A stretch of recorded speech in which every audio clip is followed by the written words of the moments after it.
The seminar room at the Vathrin Institute of Sentient Classifications held 47 students and one auditor. I was the auditor. I sat in the back row because the seat was near the door, and the door was near the corridor. And the corridor had a water dispensary that served something close enough to coffee that I'd stopped complaining about it 3 weeks in. That was the extent of my relationship with the Vathrin Institute of Sentient Classifications. I was not enrolled. I was not pursuing a credential. I had been placed here by a joint xenocultural exchange committee that needed a human body in a chair to satisfy a diplomatic checkbox, and I had agreed because the alternative was another 6 months of debriefing rooms on Earth. And I had already said everything I had to say in those rooms approximately 40 times. Professor Orathen entered at precisely the scheduled moment. Kelluvians are punctual the way stone is hard. It is not a choice. It is a property of the material. He was tall, pale as a winter sky, with a cranial membrane so thin you could see the faint blue architecture of his vascular system shifting underneath when he moved.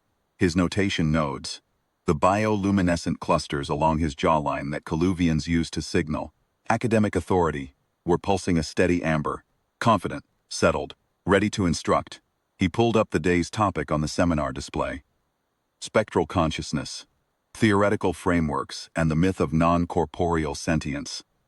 I set my coffee substitute down. The 4-6 cadets around me were a reasonable cross-section of the galaxy's academic class, Vithian, Sorek, Thelian exchange students in the far left column, a Velsha cadet who took notes with 3 hands simultaneously. None of them reacted to the title. It was, apparently, an unremarkable subject to introduce with the word myth already embedded in it. Orathen began. The core argument was elegant, in the way that a building constructed on sand can be elegant before the tide arrives.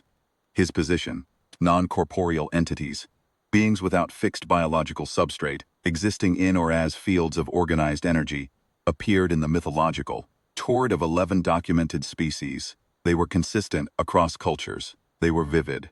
They were, he explained in the measured tone of a man closing a case file, entirely unverified. No instrument had ever recorded one.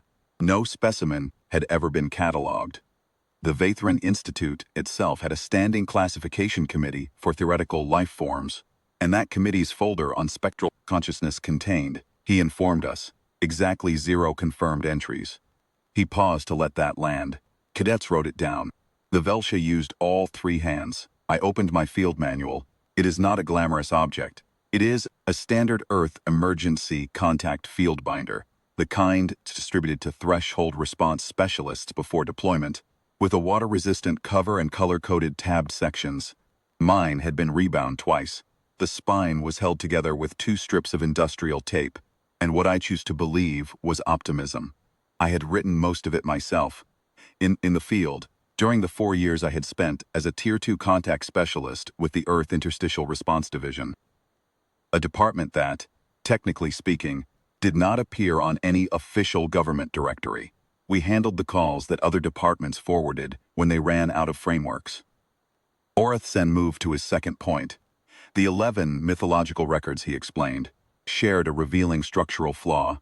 Every species that claimed contact with non-corporeal entities had recorded those contacts during periods of severe physiological stress, atmospheric catastrophe, radiation events, neurological mass disturbance. He presented this as the obvious explanation: collective hallucination, culturally encoded, propagated through oral and written tradition, until it achieved the false weight of documented fact.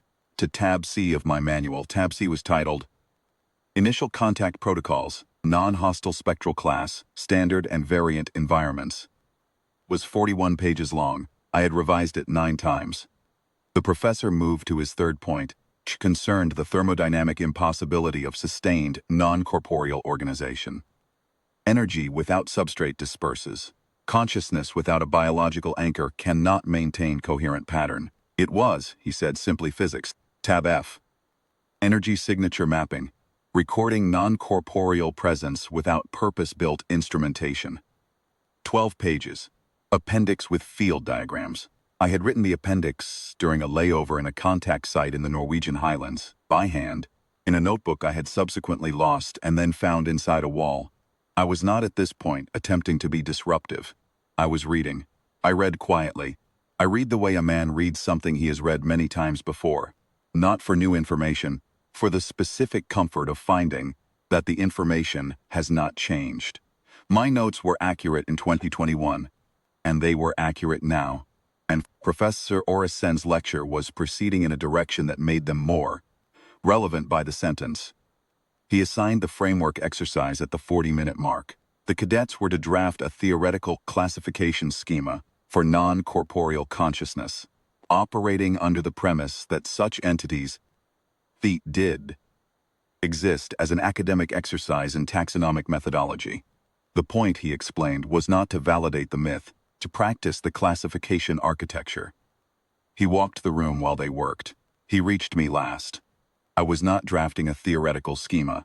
I was annotating a real one, cross-referencing Orisen's thermodynamic argument against the contact methodology in Tab F, specifically the section on entities that maintained coherent pattern without dispersal across documented intervals of up to 11 months. I had a note in the margin from year 3 that said, "Ask someone who actually knows thermodynamics about this." I had not yet found the right someone. Orisen looked at my manual. His notation nodes flickered, amber dropping toward a pale, uncertain white. "That is not the assigned exercise," he said. "No," I said, "it's a field manual."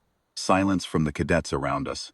46 students not writing. "Field manual," Orisen repeated. His voice was careful in the way that voices go careful when the ground has shifted and the speaker has not yet decided whether to acknowledge it. "For what field?" I told him. I told him what the Earth Interstitial Response Division was, in the same flat terms I had used in 40 debriefing rooms. What it handled, what Tier 2 contact meant, what the threshold designation indicated, about the nature of the contact being made. I told him we had been operating, in various forms and under various names, for longer than the Vathrin Institute had existed. I told him our contact log, not authorized to share in full, but could describe in structural terms, documented 412, confirmed interactions with non-corporeal entities across 6 continents and 2 orbital platforms, with a combined contact duration of approximately 9,000 hours. I told him we had a classification schema. It had 14 categories, with 2 subcategories under Class 7, still under active debate as of my last briefing. I told him the entities were real, they were not hallucinations, and they did not, in my experience, appreciate being theorized about in rooms where no one had ever met one. Orisen's notation nodes had gone completely dark. I had never seen that on a Kelluvian before. I learned later that it was the biological equivalent of a person going very still. The Velsha cadet had set down all 3 pens. I turned to Tab A, which was the introduction, and I read the first paragraph aloud. It began with a plain statement of operational mandate, and ended with a sentence I had written myself. In the first week, when I was still new enough to think that documentation was the same as understanding, the entities do not require our belief in order to exist. Our belief is relevant only to us, and primarily as a matter of operational safety. Closed the manual. I can share the methodology chapters, I said. The contact logs are classified. The methodology is not. Sen looked at the manual for a long moment. Then he looked at me. His notation nodes came back on. Slowly, in a color I could not name, something between white and a blue I didn't have a word for. "How long," he said, "has your species been conducting this work?" I thought about it honestly. I thought about the Norwegian highlands and the orbital platforms. A night in a basement in Sao Paulo that I had written 12 pages about and subsequently sealed in the classified section that I was not reading today. "Longer than we've had a word for it," I said. "We just kept making the word more official." He stood there for another moment. Then he walked back to the front of the room, and he stood behind his display panel, and he looked at the title of his own seminar, for what I believe was the first time that morning, as something other than a settled conclusion. He did not delete the word myth from the title. But he did not continue the lecture either. He told the cadets that the framework exercise was suspended, and that the next session would begin with a revised set of source materials. He did not specify what those materials would be. He looked once more at my manual, still sitting on the desk in front of me. Then he dismissed the room. I picked up my coffee substitute. It had gone cold. I drank it anyway because some habits are older than the word for them, and you keep them not because they serve you, but because they are yours. And that is enough.